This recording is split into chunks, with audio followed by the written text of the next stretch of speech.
They have no institutional interests. And that's the only way of developing survival for like collectively sharing resources. So in our collective, we had one of the collectives stole money from the collective pot. Not a lot of money, but it was don't speak to anymore. Another member of the collective just had a baby. Fair enough, but they didn't tell us they just had a baby. And they now run 2 pizza restaurants in East London. And the reigning member of the collective was a woman called Fatima Hussain. So she was from a Pakistani military family. So my family are Bangladeshi. Anyway, so for example, my uncle was killed by the Pakistani army. Her father served in that war. But somehow we lasted for 5 years.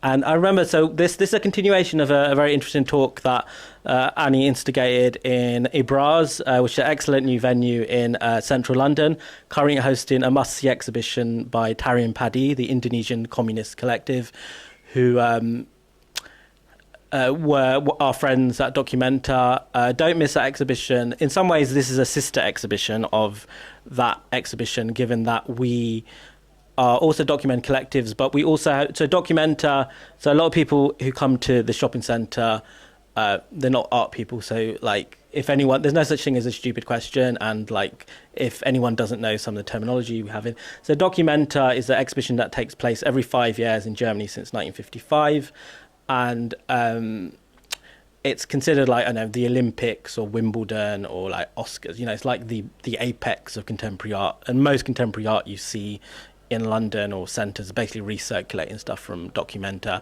And it's the most influential exhibition in terms of how different parts of the world like imitate it. It also, since Documenta 11, which was in 2002, which was by an African curator called Okwe Owezo, who was my hero and the person I wanted to be when I was a naive undergraduate.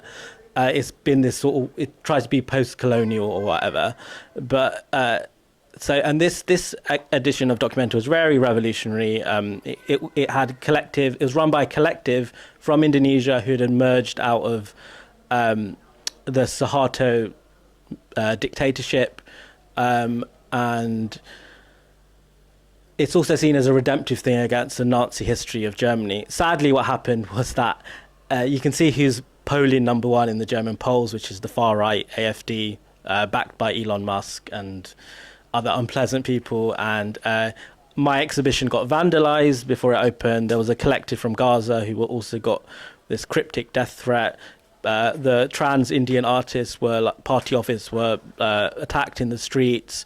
I got flooded with hatred from the far. There's a corporation called Axel Springer, and they currently own the Daily Telegraph, and incited a lot of hate against us. Anyway, back onto collectives. So sometimes, while I was thinking about collectives, I also thought of collectives as like a gang, like so I consider, so this guy on the right, I was like, because so there are a bit of like antagonism and hostilities between artists. You know, we work for a long period of time, so I was like, he's part of my gang, so he can protect me should anyone thing. So yeah, so in some ways we all got together in this collective of collectives to think how can we resist this sort of McCarthyite, fascist, racist thing. And it's still an ongoing struggle. It's very similar to the campaign against Jeremy Corbyn, what happened. Anyway, I was just going to talk about some other collectives I'm in. So this was actually a zine made when I was in other Asias. It's a time when we harmoniously worked together and it's a reflection on partition of India and Pakistan and Bangladesh, and written by authors and I did that 17 years ago. And this is a collective I'm part of called Asylum, and it's a radical mental health collective, and I've edited this for the last few years as a collective, and it's been since the 80s, and we question psychiatry and the social causes of mental illness. You're also all welcome, including people watching in India and Bangladesh, to contribute, so we're permanent open call. There are also lots of collectives in this studio. So Turf Studios is an artist studio. It's currently threatened with it's looking for a permanent home, and a lot of artist studios are threatened with closure, so please look at their website and see how you can support them. And there's a lot of collectives in this building with other artists. So there's a collective called 1834 Collective, which is a collective of indentured labour artists, so people from Guyana, Mauritius. You could argue indentured labour still occurs with South Asians in, say, United Arab Emirates, Qatar, where there's exploitation and slavery. It's a collective of brilliant women artists who did an exhibition just in this space a few months ago. There's other collectives here. There's a learning disabled collective called Club Soda, learning disabled people like making magazines, playing music, and also other collectives like Moss. And the column which you see here, that's all the zines made by artists in the studios. Before, what final thing? Oh, just one final thing. So as Annie and I were thinking about this event, can someone help me get this off the wall, if that's possible? So there's also another collective I set up last week in the run-up to this event. So I made friends with an Irish artist called Stacey, who's just in the studio there. She has the best studio in the room. And recently, so in British art institutions, and it's very apparent because actually people watching this are from Calcutta and Bangladesh. So recently, Helen Kamak made a work about the Bengal famine, where Winston Churchill starved to death 3 or 4 million people within my father's lifetime. My father was 4 years old. And Stacey, she's Irish, so, central part of her identity is the Irish famine, the Great Hunger. But we were just reflecting, there are over 100 monuments for the Irish famine. Like, how many are there for the 31 famines in, like, India, which killed, like, million? Like, Churchill's killed 4 million, but the earlier ones killed even higher percentages. And the answer is 0. There's none. And there's also, in terms of, like, local to Croydon, so there's a new mural of Winston Churchill a few years ago, and during during Black Lives Matter, there was actually a bit of a campaign against this mural because of Churchill's obviously eugenicist and racist, and he actually didn't want to let go of the British Empire, and he is responsible for millions of deaths. I mean, even the reason, sorry, I'm going off on tangent, a lot of South Asians have diabetes and stuff is because of allegiancy. And so we made up this collective called Famines Federations Collective, and we thought of which ways we could support each other. And the Irish people are the only people who've ever got an official apology from the state, right? I think we're from, like, people here from Malaysia, Pakistan, Singapore. I'm sure the British did some bad things which they never apologised for, or any accountability. So I was thinking, as a collective, how do we work together to get collective memory better? I'm going to stop speaking and go straight to my Malaysian sister, comrade, curator from Projek Rabak. Who is Projek Rabak? Hi everyone, so I'm Rana Rim from Projek Rabak. We are an art collective which is based in Ipoh, which is a kind of small city in Malaysia. And we are a multidisciplinary collective, so we dabble in contemporary art, film, and also music, and also performance art and art installations. So the way that we started Projek Rabak, it actually started out as a bunch of friends wanting to do something. And I think that that is the principle of collectives, because what does it mean to be a collective? What does it mean to be a community? And it all starts from friendship, really. Just a couple of people wanting to hang out, and then after that we start to brainstorm and think about, hey, we want to do this more. We want to like see a particular thing which our community doesn't have, and we go on to do it. How do we support each other? So actually it started out with body surf music in Ipoh, and our founder, he was part of a kind of like a punk rock band, indie rock band, and him and his friends wanted to do like a film screening. So we rented a small little shop lot above.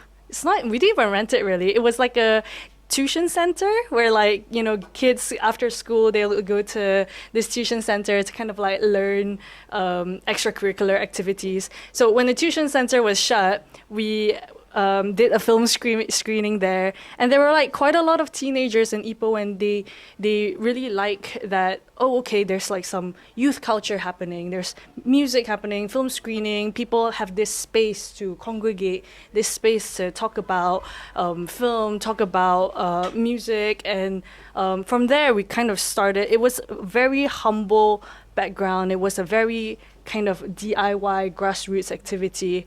And fast forward to maybe 2 years ago in 2024, we found ourselves in Venice Biennale. How? We don't know. It literally started out as us being a couple of friends wanting to hang out, but then we wanted to do stuff. We wanted to do things for our community. We wanted to expand this ecosystem. So, for instance, I'm from KL. I'm not from Ipoh, and Ipoh is, I would say, maybe 2 hours drive away from KL.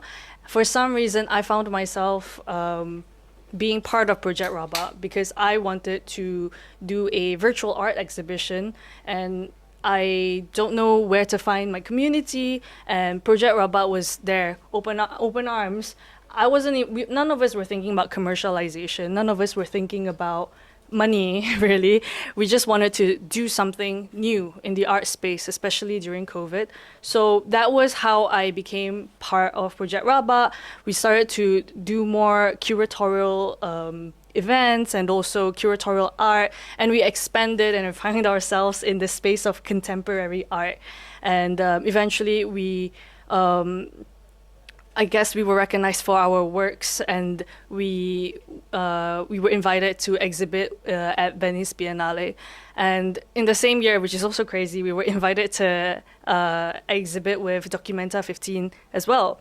So I can see the evolution of being a collective, right? It started with the seed of, a few friends wanting to hang out, do something with our community, support each other, and slowly it evolves because as a community, as collectives, we grow together, and we start to think, what can we do from an activism point of view? When we were in Venice Biennale, the theme was Pera, Flora, Fauna, and it was focusing on indigeneity. And we thought about it a really long time. We are not a research-based collective. Our works have always been known to be playful. It's always been known to be funny, jokey in a way, but also at the same time, we try to have a profound meaning behind it. So we reached out, we've got friends and this is what I mean by an ecosystem and community. We have friends in Sungai, Perak, which is a very small village in the state of Perak, which is where Ipoh is as well. We stayed with the indigenous tribe, Orang Semai there. The tribe is called Orang Semai tribe, and it's one of the biggest tribes in West Malaysia. We stayed with them. We taught one of our friends, who's an Orang Semai, to use a camera, and he co-directed the documentary with us. And we did it our way. We stayed with them, ate their food, laughed with them, went swimming with them. Throughout the whole direction of and production of the documentary, it didn't even feel like we were shooting a documentary. We just ended up being friends with them. And from there, those projects that we have made, we have expanded a new circle of friends. We have expanded our ecosystem. And for instance, now I'm here. I met Hamja. I expanded my ecosystem. I've met Annie and I met Sarah. It's kind of like a ever-expanding evolution when it comes to collective. So I don't know how other people think what collectivism is or what community means, but though it starts from something small, something humble like friendship or the will to want to do something in your community, the fact that it's always a self-building ecosystem, I think that is also part of Projek Rabak's principle. There is no such thing as, I'm a Projek Rabak member, you're not a Projek Rabak member. It's kind of, the principle that we have is kind of like, if we were to have collaborated together, you've touched my life, I've touched your life, we're friends now, you are in the ecosystem. And that's how we would like to view collectivism, how we would like to view community. So anyway, I don't want to take up so much time, but I'm Ren from Projek Rabak. Oh yeah. So as I was as I mentioned just now, Projek Rabak, we are a multidisciplinary art collective, but we also do a lot of music. So one of our projects, and our founder, he has a noise art band. It's an avant-garde noise rock band, Johnny Mustaf. So he pressed his CDs here. We also try to distribute it here in London. We're in the midst of trying to run a record label in London to bring Nusantara music and Southeast Asian music here to London. And also, if any sort of London artists want to go to Malaysia, that's something that we can facilitate as well. But of course, again, it started with the seed of us wanting to do something. What kind of, I guess, projects or what kind of things that we can do to help uplift our community and strengthen our community back in Malaysia. So anyway, let me pass you guys on to Sarah from Gerimis.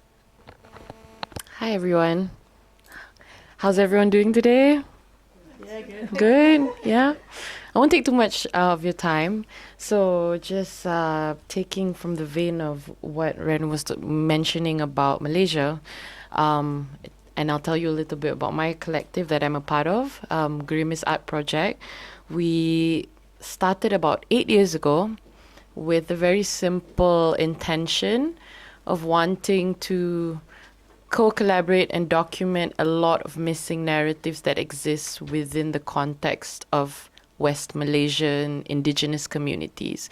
So if you do know Malaysia, there's the west and east of Malaysia.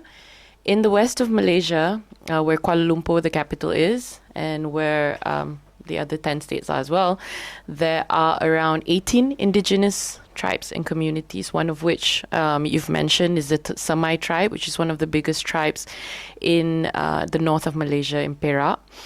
And we started this collective on a very interesting vein. So my collective member and I used to work for architects who were building a lot of developments on the south of Malaysia, which is bordering on to Singapore. They were building a second city in the state of Johor. And this is a state where I grew up.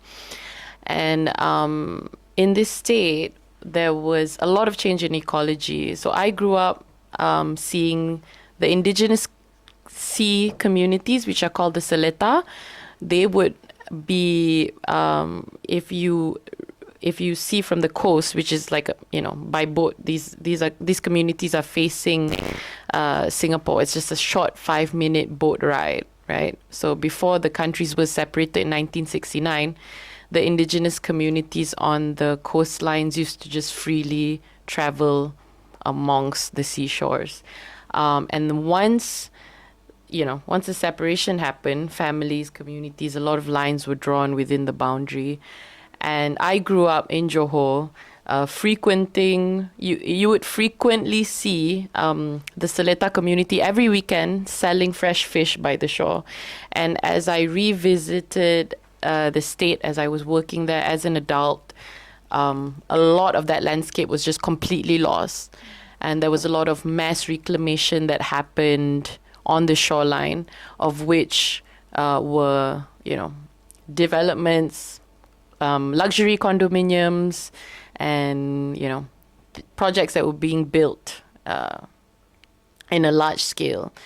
And as I was reaching out to a friend, a co-collaborator, Jeffrey Salim, who has, by virtue of interest, so Jeffrey is a member of the Seletar community, and his father was the Tok Batin of the village. So Tok Batin means the village elder, basically. So Jeffrey himself, just by the whim of seeing the change of development and everything that's been happening for the past 15 years, he has been documenting through his interest of photography. So Wendy and I, at the time, who were working in Johor, we kept frequenting back to Kampung Sungai Tenom in Johor Bahru. And every visit, we just felt more and more compelled, like, you know, we both grew up, I mean, we grew up as Malaysians not really seeing any sense of history of indigenous communities. You know, we it's a lot of that needs to be seeked out within, you know, the realm of adulthood, or maybe by chance if you frequent being, you know, going hiking or being in nature, and then you come across certain communities. So we felt compelled. I think it was maybe about our third visit, and we were visiting one of the mangrove swamps. And I think the idea between the three of us, Jeffrey, Wendy, and I, to maybe start documenting or, you know, just kind of publishing the change of ecology, because as he was telling us his, you know, journey in photography, which was just done by wanting to document the change of landscape. And mind you, his village and his family is in court with the state in order for them to have rights to the land. And just like most indigenous communities all over the world, they have little to no rights towards their land, and they're constantly being threatened to be, cast aside, or being consistently taken to court in order to, you know, get displaced from their areas. And with that, we both kind of decided to, you know, start the collective in an organic sense with that purpose alone, to document stories. And 8 years later, we've done about 6 different publications. We work very closely together with the communities, and to pose a very simple question to them, which is, you know, putting forward what is necessary and what stories the communities want to tell, right? Because, you know, co-creating a lot of content that we've noticed that puts a lot of indigenous narratives forward are always done in a very academic sense. It never weaves together the use of, you know, visual storytelling, graphic design. And as our collective expanded, we right now are about a member of 5 people. So 2 writer researchers. I come from a background of arts management. So I do a lot of the exhibitions, a lot of the events and setups. We also have Sharon, who's our creative director, who does a lot of our visual design and storytelling. So what we've done as a collective so far, 6 publications on, just going back to the story of Jeffrey itself, that one book of him documenting his change of his landscape resulted to a lot of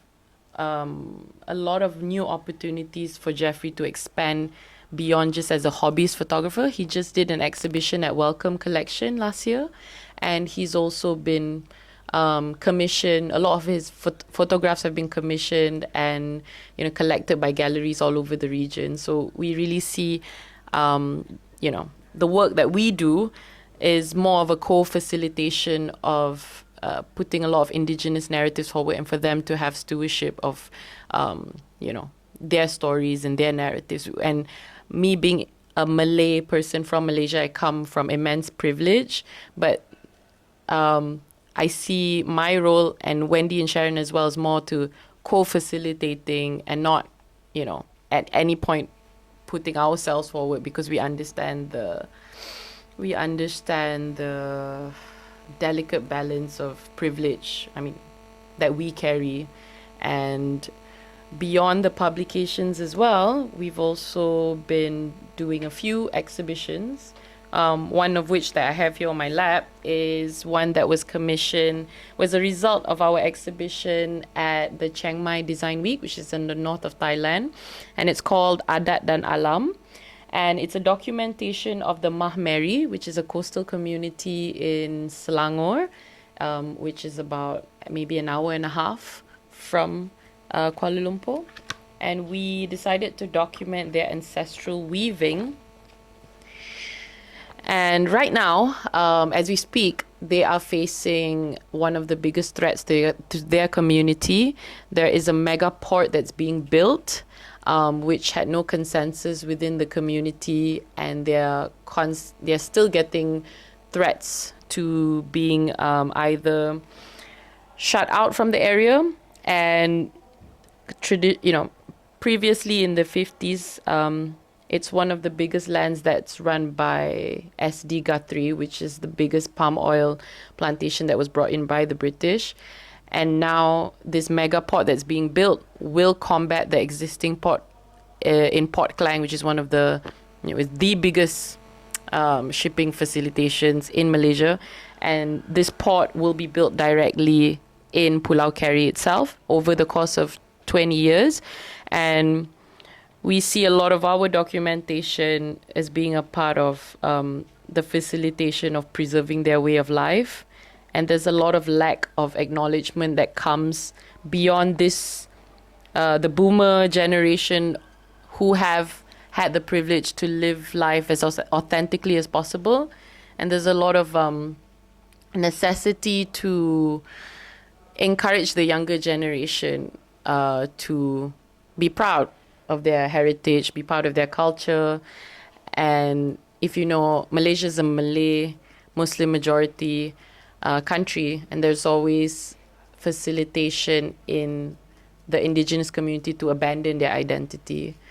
So we see ourselves as like we just play a small role in building these collectives of documentation facilitation. And I have some more books that I brought over as well. So just, you guys can feel free to just have a chat and we can talk more. Thank you. So just quickly, I remember you wanted to talk briefly about zines from Gaza. Or? Oh, yeah. I actually end up having it. Yeah. Oh, so we actually have some zines from Gaza from the collective in the rooms. I just asked afterwards. I thought we had this very interesting discussion when we first met at Greenwich, in that everyone who's with Palestine, they're against settler colonialism, ecocide and ethnic cleansing, but actually that takes place all the time, but within nation state structures. So actually in a lot of states which are rhetorically pro-Palestine, such as Malaysia, Indonesia, they will have horrible, and Bangladesh as well, where my family are from. We actually treat the same processes of settler colonialism, destruction of rivers, eco-theology, and so I think there's a lot of things that can be learnt from Gaza, and both the film here, which is from Venice, and the excellent work you're doing. Her books are exceptionally beautiful, so yeah, do support them. But and next, Annie, who will from Art Asia Activism, and just published this new book. Thank you, Yan and Sarah, for your lovely sharing, and thank you, Hamja, for hosting this. My name is Annie Kwan. I'm a curator and researcher. So some of my reflections today are both kind of under the professional role of being a curator, but some of it is also some personal experiences of what it means to kind of work with a collective. So I have several projects that fall under this category of people wanting to discuss in relation to collectives. But are they a collective is another question that is raised. So one of the projects, like Hamja said, is called Asia Art Activism. But it's fine, you can toss the three words around because they were created to be a three-prong approach to asking a question. And it doesn't necessarily mean one is prioritized over the other. I have another project called Asia Forum, which is a platform that I've been running since 2020 to the present. And then I have a new collective called Radical Spiritual Collective now. So one of the reasons why, I was asking this question, what is a collective and how that applies to the discussions that we've been having, is because sometimes the word, the collective has been used very loosely, and it's become more popular to talk about collectives ever since this turn in the art world, right? The art world is very good at co-opting things that become more commonplace or more prevalent in practice with the practitioners not necessarily calling themselves collectors, but the artwork then says, this is a collective, and then starts theorizing about it. And then, of course, we see the rise of popularity in thinking about collectors, because not so long ago, the Turner Prize was, allocated to a number of collectives and so on. So we saw a trend for it as well, right?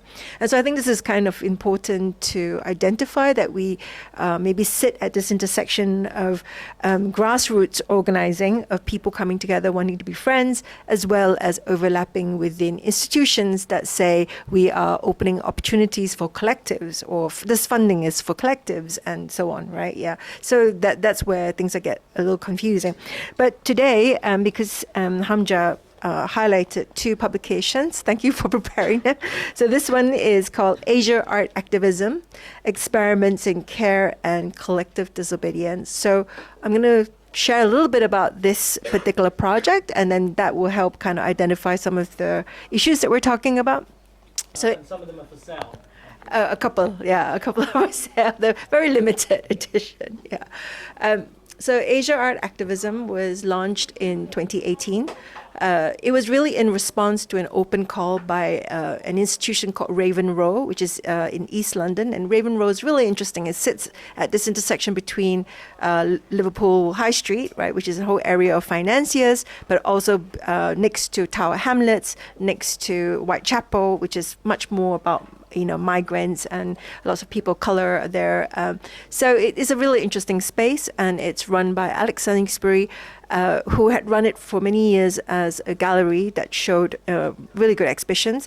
But as an experiment and taking a break from exhibition making, they said, how can we use the space to host collectives and groups? And so there was this open call.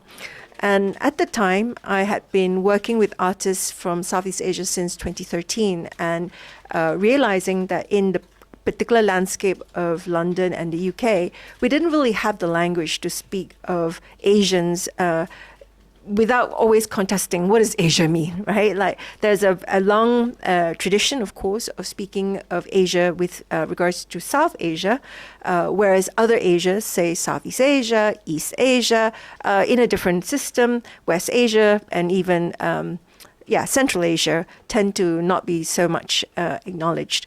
And so for many of us, like I'm from Singapore, many of us would sort of fit in this, like, where do we don't really fit in, sometimes people will be sort of shoved into the category of Chinese, even though we're not really Chinese. So since 2013, I've been working on a few projects that try to discuss this framework of Southeast Asia as a way to even sort of platform certain artists and certain dialogues.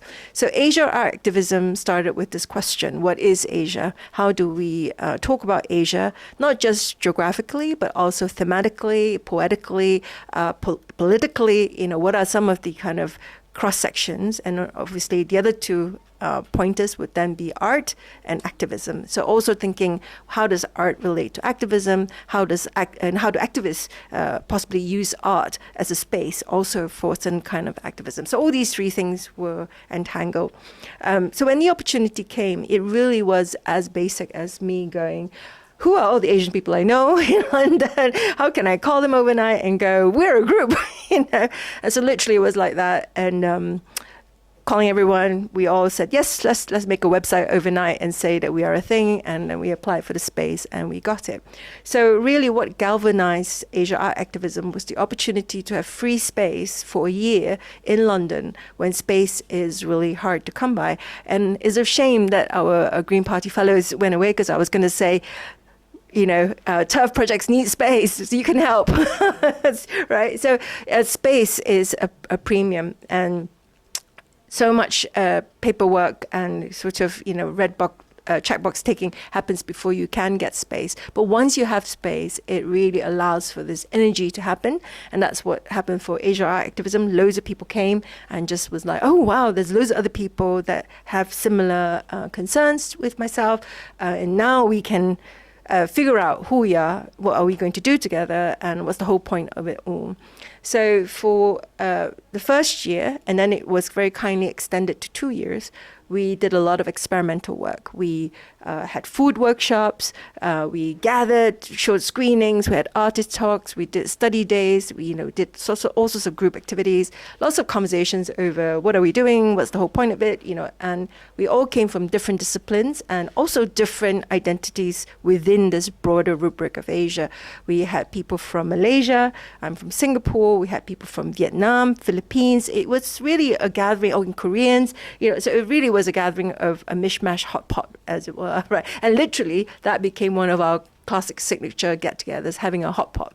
And it was always really fun because hot pots, everybody would bring ingredients and there'll be lots of arguments over what actually goes into a hot pot because our Vietnamese friends will swear on the hill and die on it that pineapple belongs into hot pot, whereas the rest of us are like, oh, I don't know about that, And of course, all sorts of other things like also, what do you call it, like a spam meat, right? Some people believe in that, some people don't. Anyway, so politics of food definitely came up through a lot of conversations, lots of joy, lots of discussions.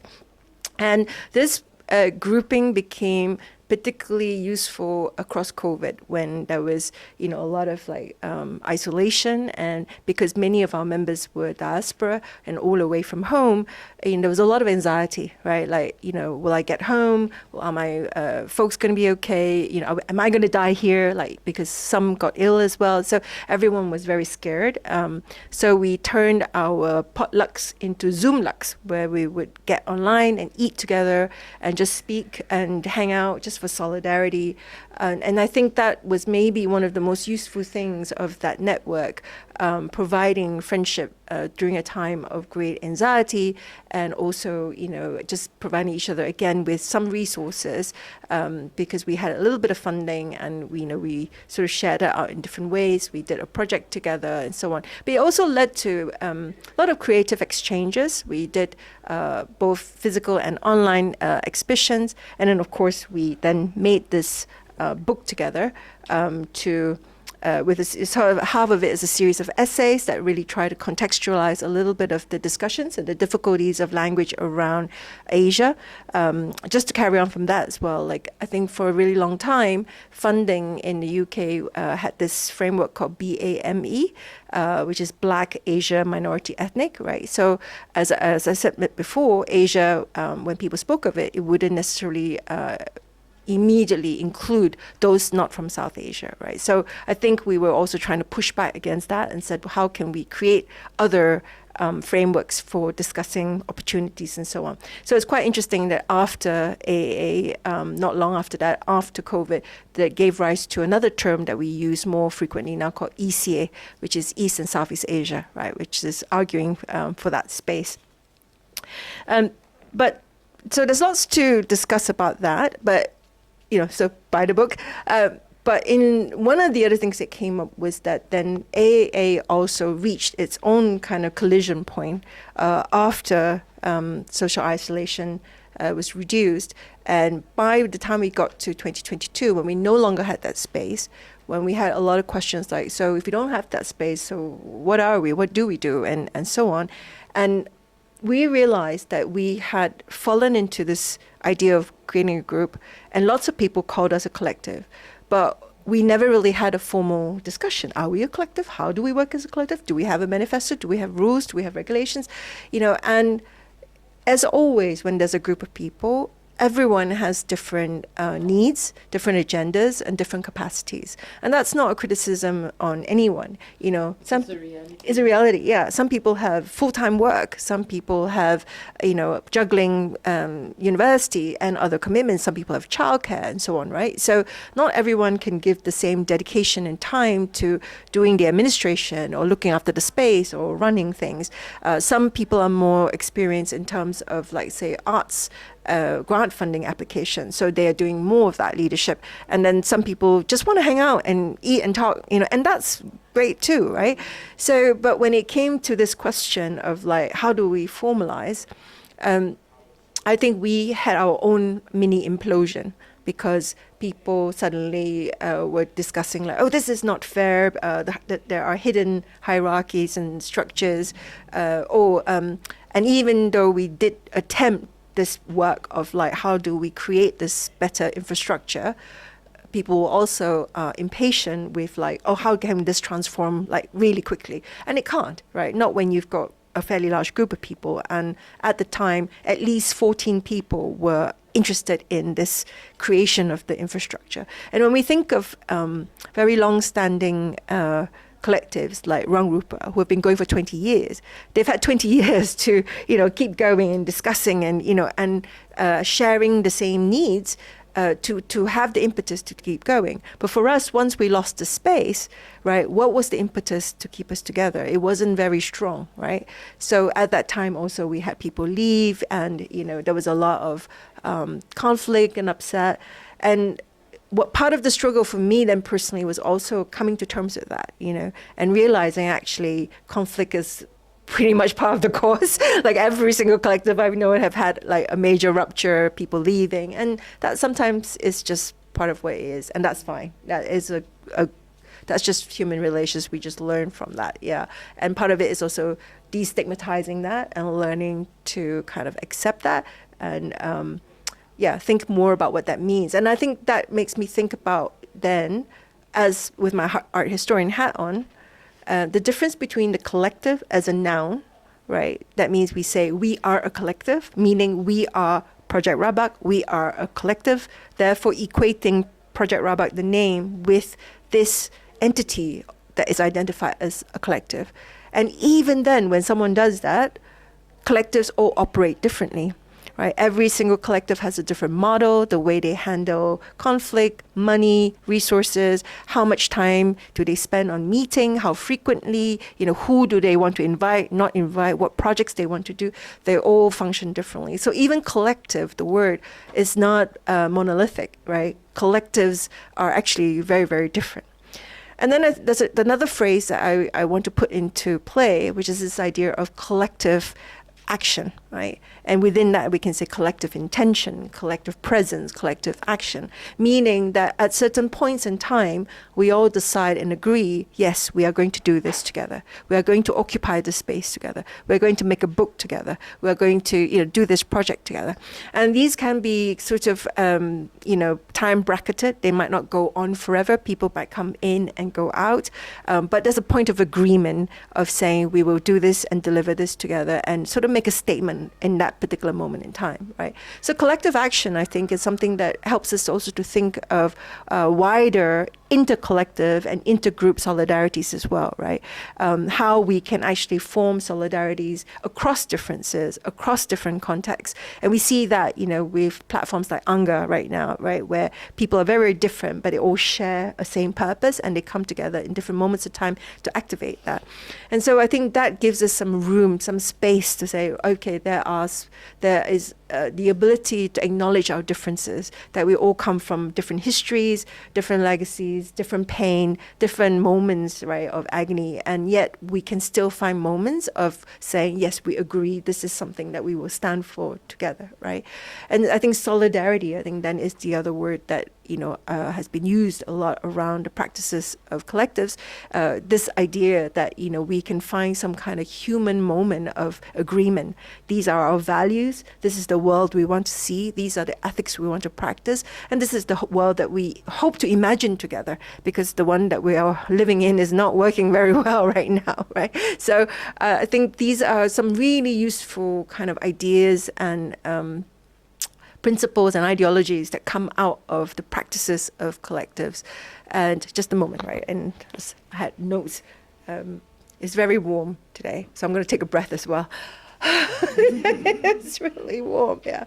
So I think for AA, I think what I want to acknowledge there was that when it was a space, we opened it up to different types of practitioners, but a lot of them were in the art world or working in sort of socially engaged practices.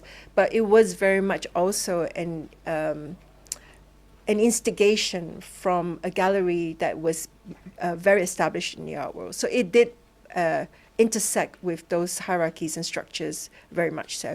And we are really pleased that now we can see that a lot of our members have gone on, right, from being, I guess all of us being relatively young, or we have quite a lot of emerging artists at the time, have gone on to do really wonderful things. So when we think about success of collectives, on one hand, you can say that was one point of success, but I think another point of success is that many of them have gone on to become friends as well in different groups and different cliques, and that's also something that is legible in terms of how we think about relational practice and what kind of, I guess, art world ecosystem we want to create.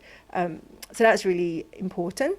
But I think the other thing also, like I think you touched upon this. So actually, Yana, I think we have met a little bit earlier because I was part of Para Fauna too, yeah. And at the time, In Venice Biennale, before, yeah, because we were we were working together we were- to do the publication. Yeah. publication, but also the exhibition, yes. So, to thread that back a little bit, when we launched AAA, part of the questions was who would be in our lineage if we were to form some kind of network or collective. Who do we look for as our kind of ancestors for guidance and advice? Who were our forerunners? So at the time when we had the space, Farid from Rangrupa visited us and also had a really lovely chat. And then part of my own research in Southeast Asia, I met different people for different collectives. So one thing that was quite fun at the time was that whenever we gave a presentation about AAA, we would do our own form of land acknowledgement by doing collective acknowledgement. So we would say, oh yes, before we give this talk, we want to acknowledge, our ancestors, and we would give thanks to people like Rangrupa, Nyasang Collective, Projek Rabak, Rumah Air Panas, and Green Papaya as well in Philippines. So from there, I think that was when, that was the moment where Port Perak wanted to do their collateral project in Venice. And part of the research then was to think about what collectives were practicing in Perak. And that's how we connected, right? Yes, yeah. But I think you raised a really interesting question. And I think both of you were talking about how to bring into kinship and relationship working with indigenous groups. And that is always something that is really interesting and also something to think about very carefully, right, in the way that we're working. And I think this is something that I really appreciated, when you and Dani were thinking about this, how to work with your colleague and how to give space, who to speak, who gets a chance to be behind the camera, to make decisions and not just become the subject matter of something, right?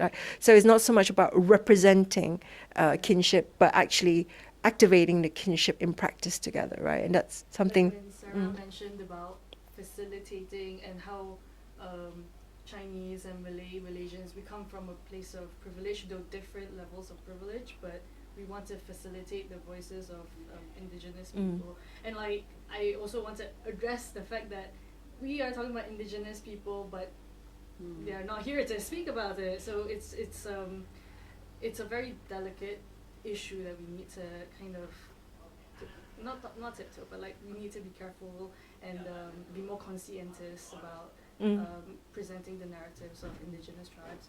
Yeah, I mean, being reflective in that practice is I don't think anyone necessarily can get it right all the time, but it's about being very self-reflexive in the decisions that you're making.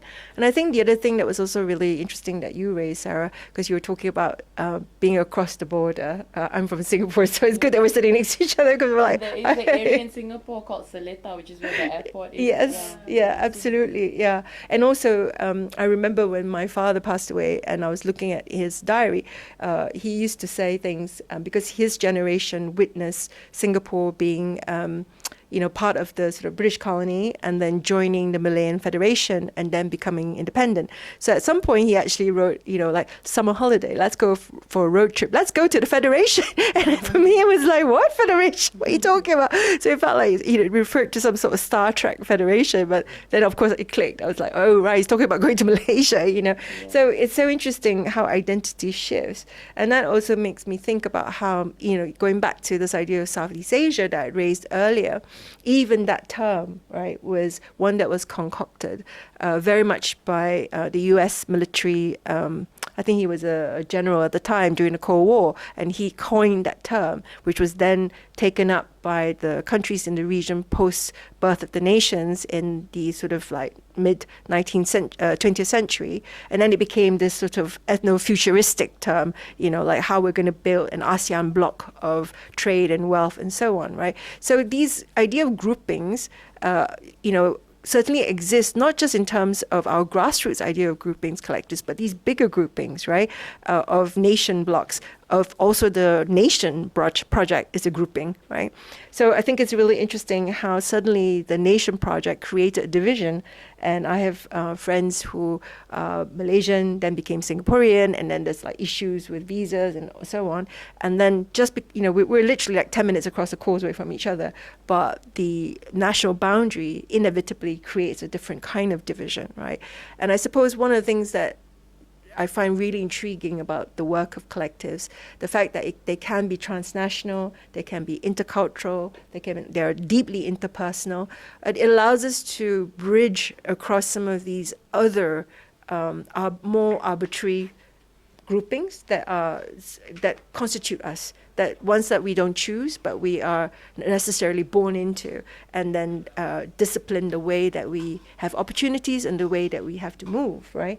And even like our friends, Taring Padi, like, you know, they were saying, oh, we managed to get a visa to come to the UK, right? So things like mobility, who gets to come to the UK, who gets to go to the US, who gets to live and practice workwear, have access to opportunities. They are so defined by groupings that we didn't choose. So the work of collectives or collective actions allow us some agency. We get to choose to participate. We get to choose to be with certain people and do things together that hopefully have some meaning for us.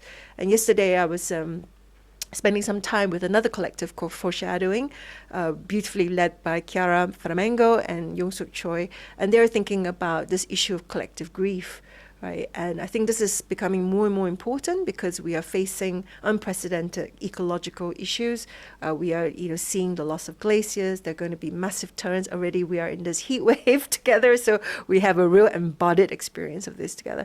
So collective action, collective hope, you know, however dubious that might be, but certainly collective grief. Like, how do we process all this together in ways that still give us some dignity and some sense of humanity together, right? Like, so I think there's a lot here, yeah. So, oh yes, I was supposed to plug this as well. This is the other book, Thinking Collectives, which I've co-edited with Professor Ming Tiampo and Dr. Eva Pencheva. We come at this not just with a art history hat on, although some of that is contextualized, but we really wanted to hear from the collectives. How did they practice? And so this includes a number of collectives that work in relation to Asia, so including Projek Rabak, but also Good School, who are the collective of collectives ecosystem, and Myling, Tomorrow Girls Troop, yeah, so quite a number of different collectives working very differently from different contexts, but in relation to Asia. And how do those cultural values and practices perhaps influence the way they work? So it's more of a chapbook, really, a companion book of strategies and ideas and so on. But this is definitely not meant to be exhaustive because there's so much good work out there, but we hope that this helps to introduce some of those conversations, and there'll be more to come, yeah. But I'm going to leave it here and hand it over to you. Yep. Thank you. Hello, everyone. My name is Najah, and I'm representing Mantiq-e-Mantis, who are based in Pakistan, Lahore, Pakistan. I live here, and I'm based here. I'm an artist. We've got 3 artists and a writer, so 3 people living in their own realities and 1 person watching all of them. That's kind of what it ends up being, but also we do so many different things, so it's hard to kind of put it all together. There's a lot of research, teaching, workshops. We have lots of different types of publications. I've got fun ones today, and posters, but we make books to yes, we make books to order as well. So those are hand-bound and hand-printed, and I have to bring them from Pakistan. So it'll take a while to get here, but it's probably worth buying if you really wanted a Mantiq publication because they're really interesting. And what goes into them is essentially like really long years of research, which even I wasn't a part of, because I started working with them 2 years ago, but they've been going for 8 years now. So I almost sometimes feel awkward representing them, because I'm thinking, well, I mean, I know the backstory, but I don't know, I'm not really part of it. And I'm still in the process of picking up all of the material, because like I go there like once a year maybe, or twice a year, to Pakistan, and they've got this entire library, which is a big part of what Mantiq actually is, because they've been collecting rare books and rare translations of knowledge bases from different parts of the world. A lot of Sufi philosophy, which has been forgotten, like Golden Age Islam and things like that, really ancient things that are really badly translated. So, in fact, when you pick up the translation that you've got access to now in the 21st century, you've then got to do your own translation of it and pick up lots of dictionaries and try and figure things out. So it's a lot of painstaking work that goes into trying to make sense of philosophies which have been kind of taken away from us, or like we've been told to forget about these things, or told to not think about these things, or perhaps no one's really tried to apply it to creative lives and creative practices. So there's a lot of the questions that we have, I guess, when we're working with other people as well. It's open to everyone, not just artists and writers. Some of the questions we have is, well, because we discovered that you can have painters who start writing poems, and writers who start painting, and dancers who start having discourses about writing and painting.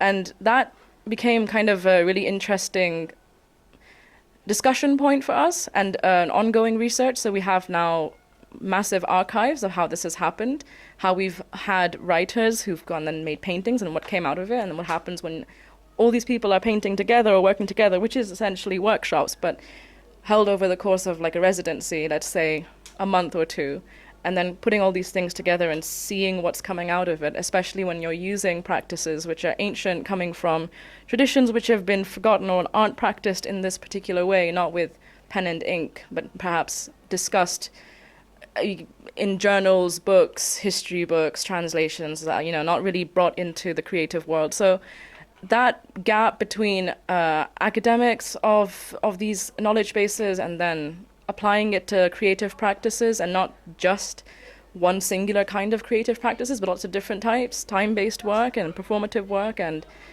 research as well, and reading and discourse. But discourse probably would sit at the middle of all of this, because Mantiq-e-Mantis, the title, Mantiq means discourse in Urdu, and mantis is praying mantis, and it has I'm not sure where the insect references came from. I wasn't there for that part, but that's the name. And you could probably, because it's 3 artists and 1 writer, a lot of it, sorry? Yeah, sure. So these are the fun things we've got. One of them is a short story called Sci-Fi Parveen. It's about a woman who starts having dreams and sci-fi experiences. The other one is I've got a couple of copies of those, and then I've got a lot more copies of the play, which Sabine has written, the writer we've got, and that's called Bebas Birha. And you can have a look. You can also have a look at some of the posters I've got, and I can have a conversation with you about the publications we've got. It's just that there's so many different kinds, and we'd have to properly have a discussion about what it is, because if you were to order it, you'd have it like hand printed and hand bound and then coming from Pakistan. So it's probably something you want to think about before you order it and wait for that thing to come. Some really interesting things again in that catalog is there's my recommendation personally is a reader which kind of takes you through different kinds of Sufi philosophy in ways which are easier to understand if you just really don't know what it is, if you don't have the contextual background of being a Muslim and growing up in the countries where those philosophies would have been written for that specific audience, and you're picking it up from scratch, speaking English, well then it's a great way to like come into this and also think about how you can apply that to practice, creative practice. So that's my personal recommendation from the rest of the catalogue, but there's so many other things. And yeah, that's... In terms of the word collective, if I'm going to have a conversation about that, I mean, I'm sitting in like this space, and there's like South Asian zines all around me. As I'm personally going to say that collective for me is like resistance. Well, we were told to not trust each other, right? Like divide and rule. That's what happened to us because we were colonized and told that we couldn't trust each other. So essentially, like partition for us was about killing each other. And so that's the history we're coming from. And now we're saying, well, let's work together now instead of like doing what we've been told to do all this time, which is to not trust each other and not form collectives. I don't think we've been coming into this from the perspective of trying to get opportunities as a collectives. That's not what we do. We do this partially because we have to. There's all that grief, and then a lot of it's like we're all coming from different stages of our careers as well. Like I can't even necessarily collaborate with the other artists in the collective like that. We're not working like that. We're working because we know that like this is what we have to do, and we're not going to fall for the same argument over and over again of being exploited as artists, because enough of us have gone through it as individuals, being taken advantage of the system, and so we're not going to fall for it again. We decided to become a collective, and that's part of our resistance, and that's what we do. So that would be my answer to that question.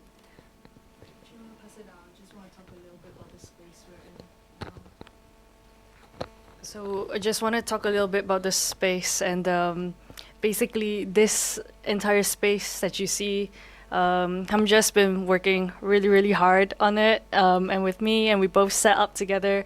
When we first came in here, it was literally just blank, white walls, nothing, and we together curated this, well, if I'd like to say, amazing DIY living room. We've got a listening corner, and we've got loads of different zines, and these are zine libraries actually came from Hamja's amazing archives and collection that he has had since he was a teenager.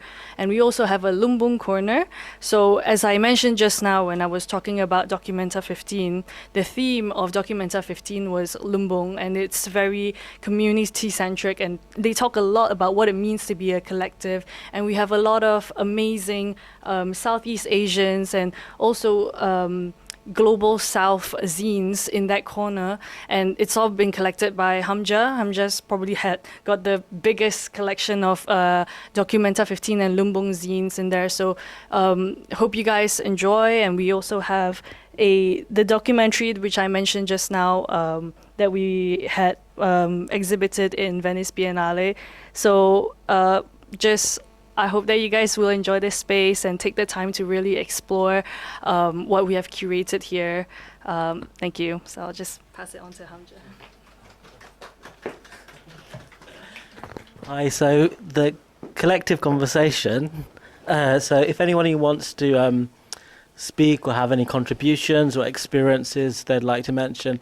The other thing I'd like to say is, as I said at the start, there's no such thing as a stupid question, and I live in several interior closed circuit worlds, one being the contemporary art world, and then there's also a lot of historical references we made. So if there was anything a person was thinking like, oh, what are they talking about? I'm happy for people to have the courage to say that. I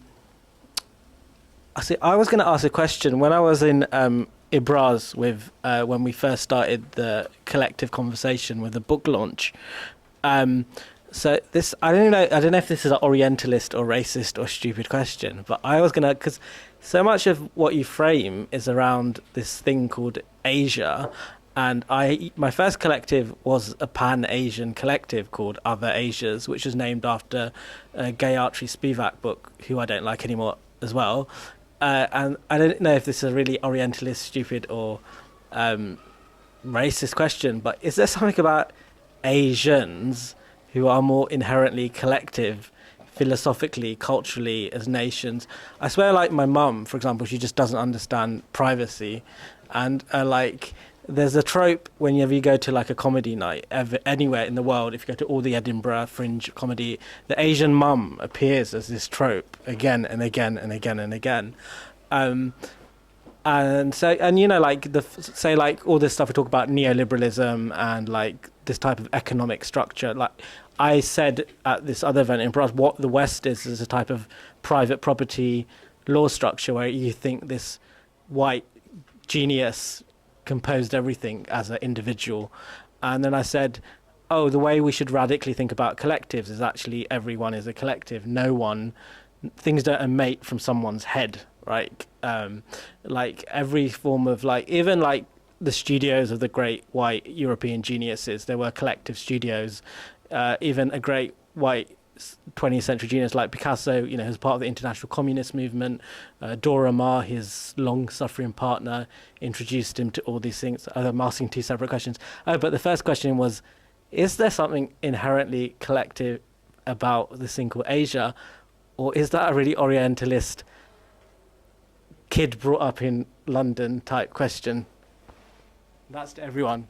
Well, I'm gonna like try and half answer it from just my very personal perspective, which is not even the objective answer. But I've thought about this a lot myself. I was thinking about women's spaces. You mentioned the Asian woman. Women's spaces for me in Pakistan, it's like, yeah, there's no privacy. Everyone's like, well, depends what kind of space. For like a wedding format, there is really no space. You have like 300 people staying in like a few houses, trying to attend a wedding that goes on for like days and days, like 10 days, 15 days. So you're very in intimate, close proximity with people. You can't have couples organized in separate rooms. It's all women like divided into like one room and then men in the other, simply because there's no space. And so in those spaces, you end up getting collectives forced upon you, and a lot of women with different ideas and from different families, and living together and having to make do and like tolerate each other, and in a way which is I mean, where does that come from? Where does it come from? Culture? Does it come from lack of space? Does it come from like the fact that there's too many people in Pakistan? Is it the population thing? Is it the not enough money? Is it not enough resources that like force people to kind of like stick together to survive?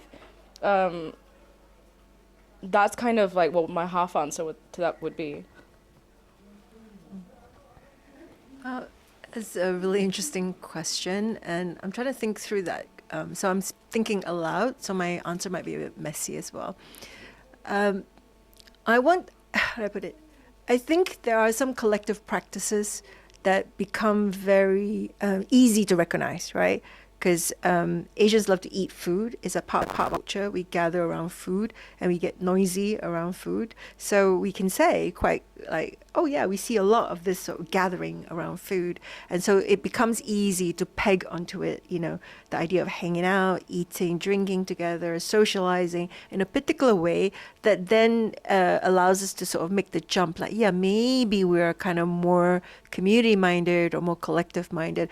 But I'm not actually convinced of that, to be honest. I see that it's quite evident now, but there have been older examples of groupings in all types of histories, you know, including the nuns or the monastery, and you know, and these were not people that were just necessarily ordained, because there were groups of sort of voluntary lay workers that used to gather in the medieval times to care for the sick and so on, or do translations together and so on, right? So it's not necessarily even under the formal religious structure, and this occurred in Europe. So I want to be careful that we don't essentialize the idea that Asians only do that.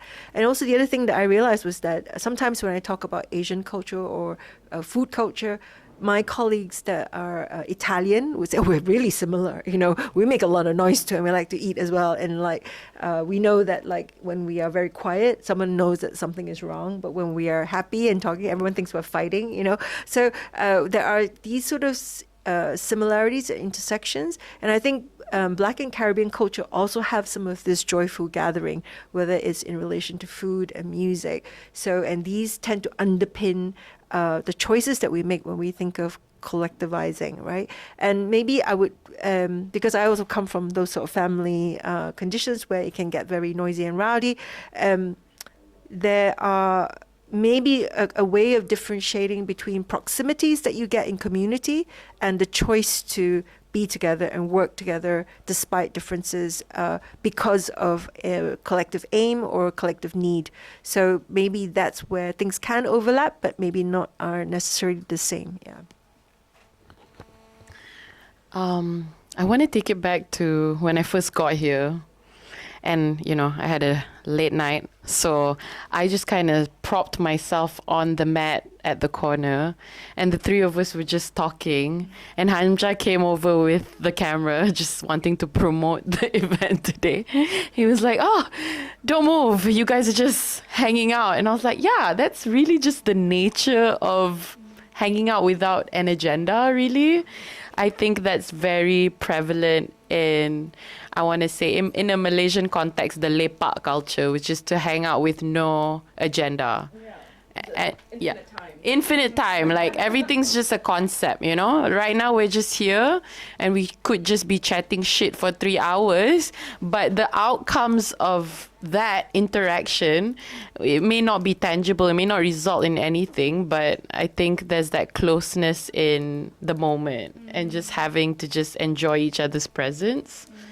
It's a lifestyle choice. It's a lifestyle choice. I think so much of like the great things that I've managed to do in life was just sussing someone out based on a lepak situation. Yeah, no agenda, nothing. Yeah. I went through all of my most difficult times in my life, just like sitting around people. 10 Yeah, hours I mean, discussing yeah, shit. chatting shit. Yeah, it's the same Sometimes not thing. even talking. Just there. Yeah, I mean, to put simply, that's kind of how I see it. Yeah. Yeah.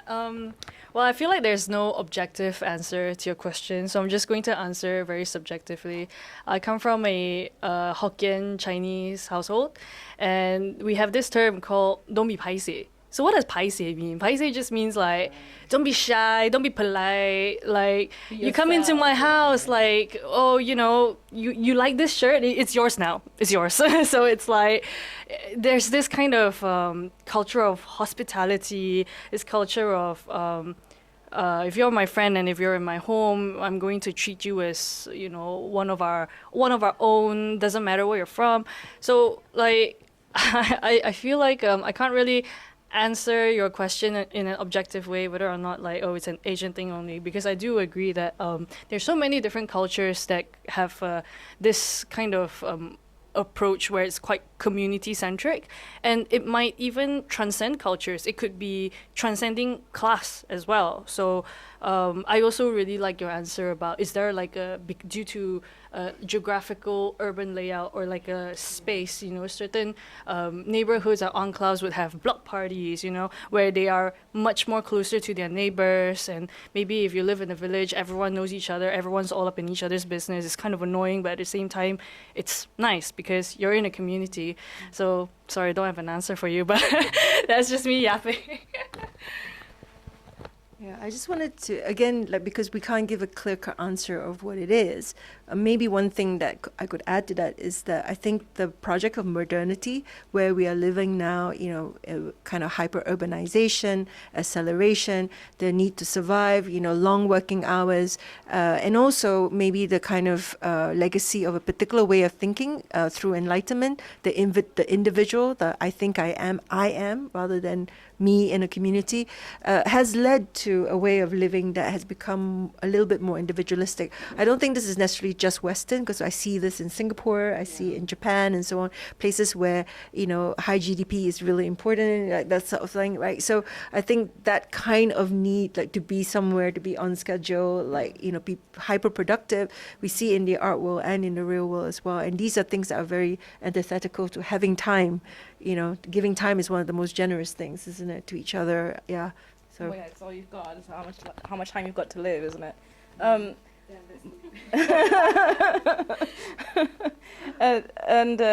Wait, set the record straight though. Like, is it an Orientalist question or like slightly racist? Yes, I think so, because it's like you've got, like, everyone's kind of said their thing, and it kind of sounds like everybody in the world does this at some point anyway. It's just, and also from here, like from London, it's hyper like individualized everything, and everyone's got their little space and their little room and their little like PS, like personal space that they're always keeping around them, their little bubble.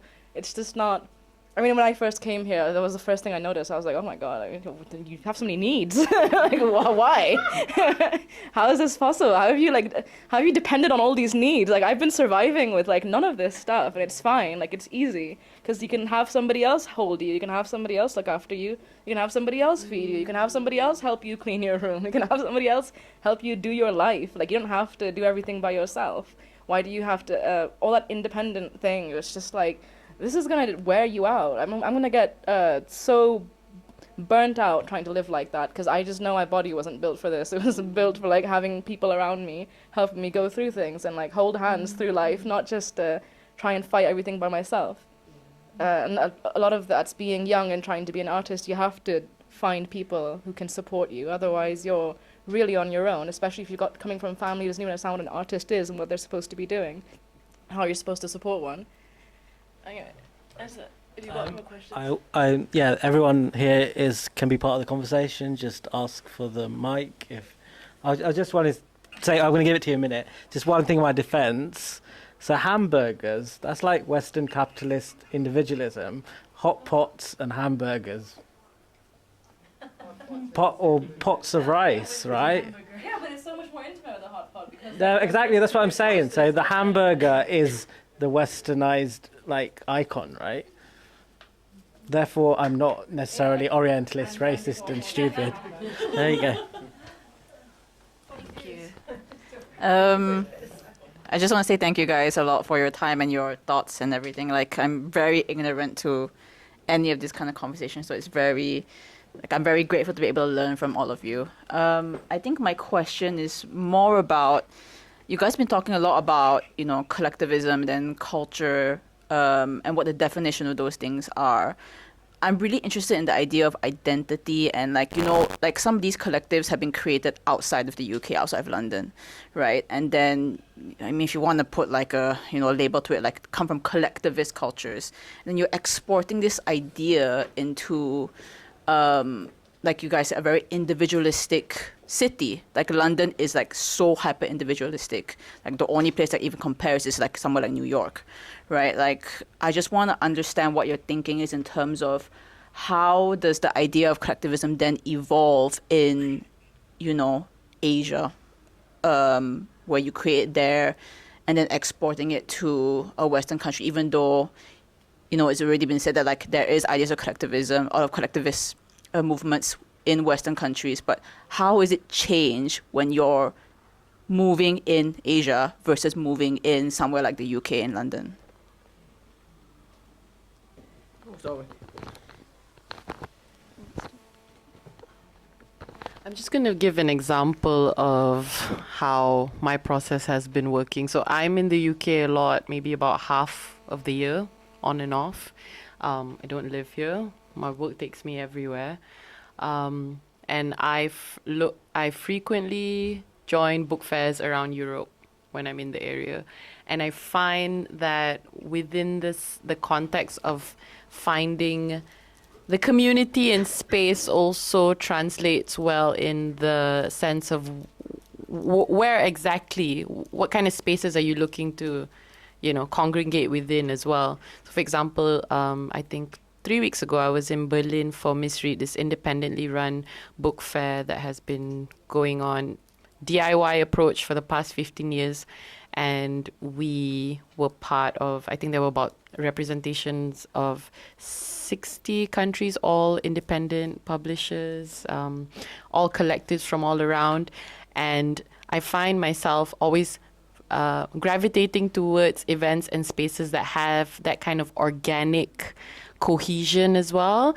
And all those, I ended up spending more than I sold because I was just running around having the best conversations with people from Hong Kong, Helsinki, New York, and just kind of like bouncing off each other. And I love it's just like being in this space right now, you know, like the kind of people it attracts, the kind of communities and possibilities that could come from just sharing space on the mat and having a conversation like we're doing right now. So I try to navigate myself to attract that same sort of energy within the practice, and we're quite selective. Like, we do get invited to some spaces, and sometimes I just, you know, sometimes the vibes are not there, you know. Like, so yeah, and I do feel like, you know, just from the ethos of me growing up, I've always liked the DIY approach.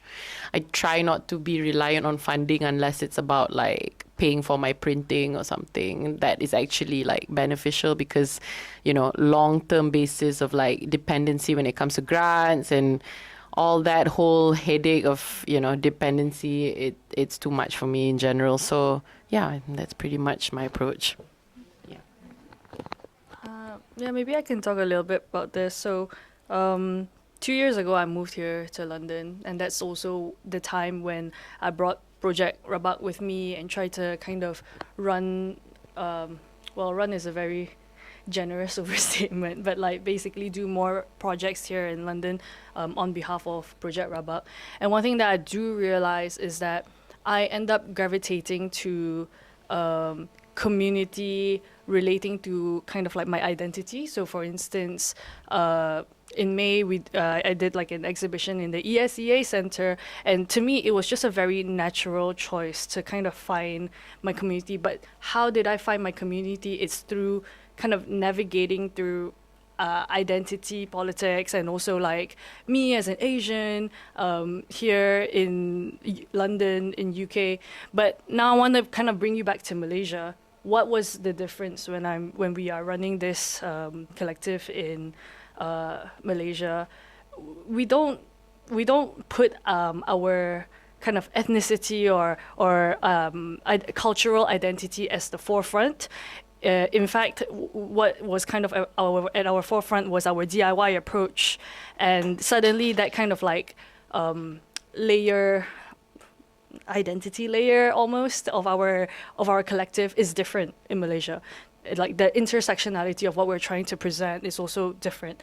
But in London, suddenly there's this other intersectional layer of being Asian, but not just only being Asian, being Southeast Asian, being Malaysian, and then like we're kind of like in this space. So for instance, when I was doing it in the ESEA Center, you know, I've met so many amazing curators and artists who are from Hong Kong, who are from Taiwan, and I think I feel so grateful that I am in London and I can kind of share these different cultural experiences, and also enjoy and you know, learn more about, for instance, like Pakistani culture. And I feel like maybe London is not the best place to kind of say that it's like hyper individualistic, or yeah, maybe some parts are, and like maybe some spaces where you would feel a little bit more alienated when you can't find your community or whatever. But so far, our experience as a collective in London, initially I was worried about the dilution of our cultural identity. The fact that like, okay, now we're just Asian, not Malaysian, not Malay, or not like Chinese Malaysian, and how do we accurately depict our cultural identity in depth? But conversely, I felt like, wow, we could enjoy and like kind of like take different learnings and references from like other cultures, and all of that turned into this wonderful mishmash of our cultural identity in the UK, in London. And I think London also offers this amazing diversity of spaces, diversity of collectives. You know, if you want Colombian food or Iraqi food or whatever, you can find it in London. And yeah, so I guess that is kind of the experience that we have had running the collective from Malaysia versus in London. Yeah.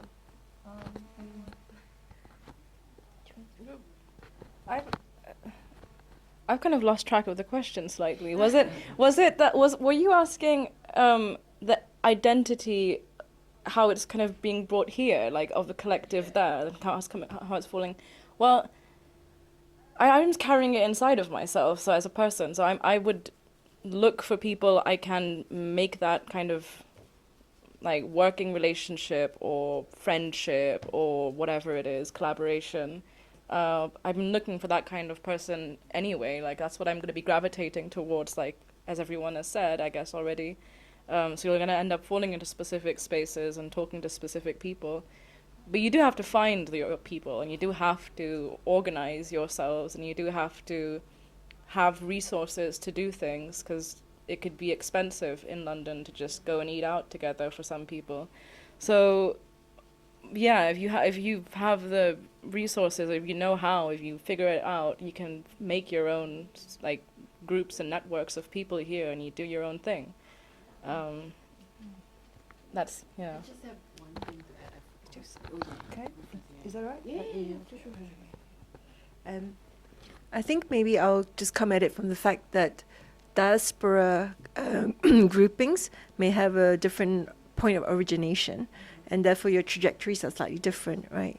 So let's say if a collective began somewhere in Hanoi and then they gained traction and then had more opportunities to work overseas, they also become transnational, but they're, I guess the way you trace that pathway, right, goes back to some sense of where origin might be, even though that itself is a fallacy, right? But you can see where things are interlaced.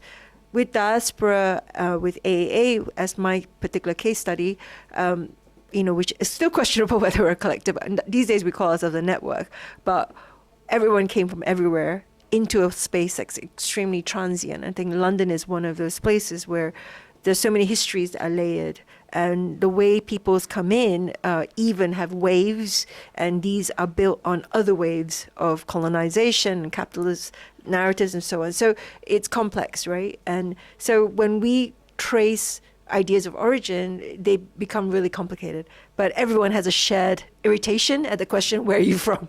Because there's one of those questions that immediately says you don't belong here or you don't belong with me, right? So especially the where are you really, really from question, that adds a little bit more salt to that, right? Like, so diaspora, we acknowledge like we are like a hot pot is, I want to navigate it carefully as well, because melting pot is another irritation as well, because it assumes that we will all assimilate easily into one thing. But meanwhile, the different pain points and different contexts and different alignments and different inclinations, different pulls still exist. Yeah. So if we talk about the way we function, the only thing I could say is that when art collectors function in London, we are incredibly and inevitably aware of the cost of living here, and therefore the challenges of working in the London art ecosystem, because here there are massive established institutions, there are particular grant funding bodies. It's very, very difficult to be entirely independent. A lot of people juggle multiple jobs in pursuit of what they really are passionate about. Yes, and the need to support each other is really important, because how do you survive this, intensity and the pressure of working here? There's a lot of precarity as well to do with immigration. So there are multiple pressures. So in that sense, I think the idea of collective, it's become, inevitably a lot of collectives are now more transnational because of social media, because of the way we live and travel, but the way we track those pathways are difficult and complex, yeah. And another thing I just wanted to add, things that are very prevalent when it comes to talking about land rights in Malaysia. In Malaysia, if you don't know, we have 9 different royal families, and we have the only rotating constitutional monarchy in the world, which tells you that every 5 years there is a new family looking to plunder land, looking to plunder resources. And this is not something I can openly just talk about in Malaysia. So the ability to have more difficult conversations sometimes is more easier facilitated within, being in Europe specifically, even Southeast Asia, even in Thailand, they have quite a strong laws against speaking out against monarchies in general, and I find the freedom to express and talk about these things happen a little bit more organically, and the need to, create more difficult conversations, because we see a lot of the work we do in our documentation is just a starting point to a lot, especially the young as well, when it comes to talking about land rights. And we don't cover these heavy topics in this publication, but it poses a bigger question that needs to be answered, and how the things come to be, and who runs this project, and how this ecosystem is all managed through what Hamja was talking about in terms of how, settler colonialism exists in different parts of the world, and how that persists. So, yeah. Any questions? Thank you. So, yeah, we're approaching 3. Everyone's boiling hot. There's a kitchen there with like lots of drinks and lovely Malaysian snacks provided by Yana, and iced chai and Pakistani cola. I'll just say we have time for one final contribution question, if anyone has anything burning to say, or any. I'm sure everyone's very hot. Or how about our resident sensitive white man, Steve? That's our token, our librarian. He's actually one of my biggest supporters. Actually, I don't think we praise sensitive white men enough. In fact, my book dedication, my book Show Radical, that has this. It's actually about you. He's only like our staff member who comes to all my things. Anyway, so I was just gonna. If no one has any, I have just one really quick thing to say, and I just like to. You can answer it really quickly. So, we've been talking. So this is a Documenta 15 catalogue. This thing we keep going on. Anyone can look at it. You can see all the collectives we mentioned. There's also stuff from Good School and some of the stuff mentioned. So, we talked about this Malaysian notion of hanging out, which is called lepak, and then the whole notion. Indonesian notion of hanging out was called nongrong. If I recommend, as I said, everyone go to the exhibition in Ibraz in central London with Tarim Paddy, the Communist Collective, and that's also the space is structured around people discussing, talking with each other. And then in Bengali, so we have this notion called Ada, and there's a zine there called Ada, which is people just drink tea and chat infinitely into the night, and it has this very deep history. So I just wondered, what is actually the nuanced difference between all these different forms of hanging out, or are they the same? And that will be the final question, and then we'll drink. Okay. Oh, I'll probably give a horrible answer to that question. But they're all words I'm just hearing for the first time right now, and I'm assuming that it doesn't involve drinking and a lot of alcohol. Maybe that's what they have in common. Because here, sorry, Pakistani. Do we even have a specific word for this? Sitting down, essentially. You can't avoid the person in the corner of the room. I feel. I don't think we'd use poetry. Well, we have so many different kinds. In Pakistani culture, there's so many different kinds of people coming together. We had the whole this whole they had those gymkhanas, and people would come. So before the British came and turned it into another thing, people would come and from different religious groups and start having debates and intellectual arguments about who's right and who's wrong, and it ended up being that Hinduism, Islam, there's so many different religions in India. I mean, it's I can't list all of them, and all of them would just come together and start having endless arguments about their religions, and arguing to the point where they try and find common ground, and they're oh yeah, that was great, and go back home, and that's it. And this kind of strange intellectual culture of discourse was such a big thing. And it died, of course, because we were told not to think, but that's what Mantiq is coming from. Before I give the final word to Annie, who covers all... this is the thing, or anyone. This space is open till the 30th of July. it's simultaneously International Zine Month, July, and International South Asian Heritage Month. And there's loads of activities. We have next Sunday, Noor, who's the technical genius behind the live streaming. We're going to have an event on South India, so Kerala, Tamil Nadu, and incredible indie publishers such as Blaft. We have this Carolyn comic anthology. Noor's very humble, but Noor was in the very first Zine Mela and the second one, and we did this event on neurodiversity. And so we talked about ADHD, autism, bipolar, and via the lens of South Asia. And beautiful zine, Creative Chaos, which I think is the best zine on ADHD ever written, is for sale. And and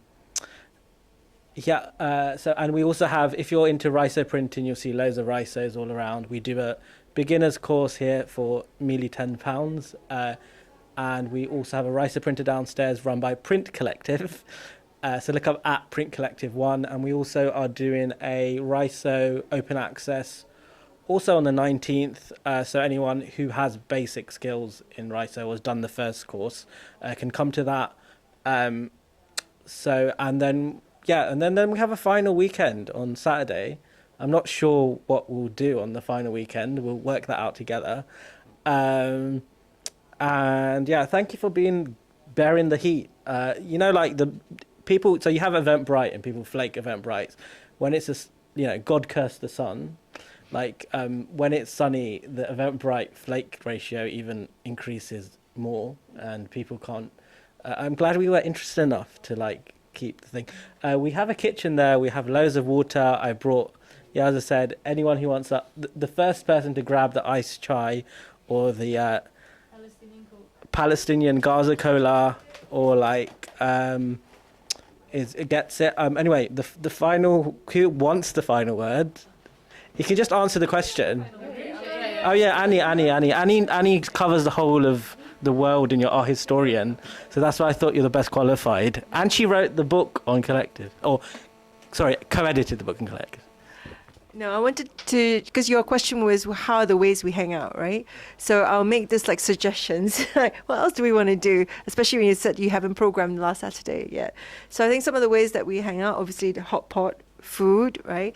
And we love karaoke, right? So hanging out for karaoke. And in London, there are certain sort of strictures around that because it's harder to navigate sometimes, different places and finding space.